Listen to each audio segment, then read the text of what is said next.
अवधूत चिंतन गुरुदेव दत्त. श्री स्वामी समर्थ सगळ्यांना.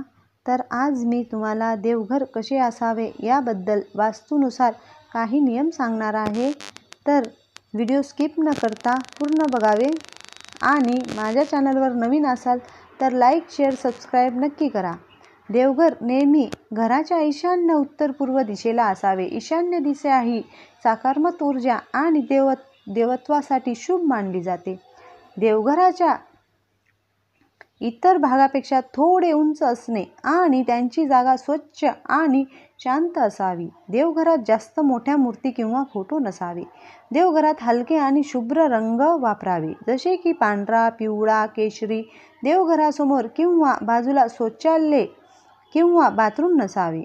देवघर नेहमी स्वच्छ ठेवावे आणि धूप दीप लावून सुगंधित ठेवावे.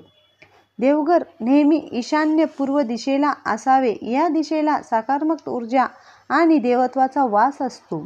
असे मानले जाते की ईशान्य दिशा उपलब्ध नसल्यास पश्चिम दिशेला पूर्वतोंड करून देवघर बनवू शकतात, पण उत्तर किंवा दक्षिण दिशेला देवघर नसावे. देवघर घराच्या इतर भागापेक्षा उंच असावे. देवघराची जागा पवित्र आणि स्वच्छ असावी. देवघर नेहमी घराच्या कोपऱ्यात असावे, त्यामुळे घरात सकारात्मक ऊर्जा टिकून राहते.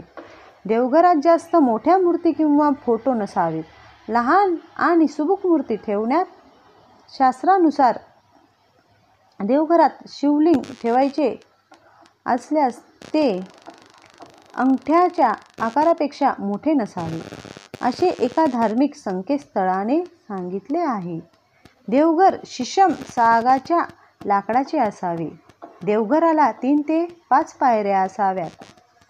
पहिली पायरी याप्रमाणे: स्वामींचा फोटो किंवा मूर्ती. दुसरी पायरी: स्वामींच्या डाव्या बाजूस कुलदेवतेचा टाक, उजव्या बाजूस कुलदेवतेचा टाक, त्यांच्याच बाजूला भैरोबाचा टाक.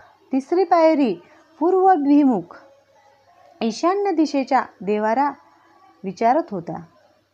दक्षिणेस गणपती, डाव्या सोंडेची मूर्ती, त्यांच्या बाजूला लंगडा बाळकृष्ण, त्यांच्या उजव्या बाजूला अन्नपूर्णा मातेची मूर्ती, तिच्या उजव्या बाजूस नंदी, नाग, विहिरीत महादेवाची पिंडी. चौथी पायरी पूर्वपार परंपरा असेल तर पितरांचे टाक ठेवावे, नवीन प्रथा पाडू नये. 5वी पायरी: दक्षिणेकडून पिवळ्या लाल रंगाच्या आसनावर श्रीयंत्र, पांढऱ्या आसनावर श्री महामृत्युंजय यंत्र, कुबेर यंत्र ठेवावे. यंत्र ही देवताची आसन आहे, ती उभी ठेवू नये. श्री स्वामींच्या उजवीकडे घंटी व डावीकडे शंख, पूर्व, पश्चिम, दक्षिण, उत्तर ठेवावा. त्यात पाणी भरून ठेवावे, अक्षदा वाहू नये. माझी आजच्या देवघराची माहिती जर तुम्हाला आवडली असेल वास्तुशास्त्रानुसार तर लाईक, शेअर, सबस्क्राईब नक्की करा. धन्यवाद. श्री स्वामी समर्थ.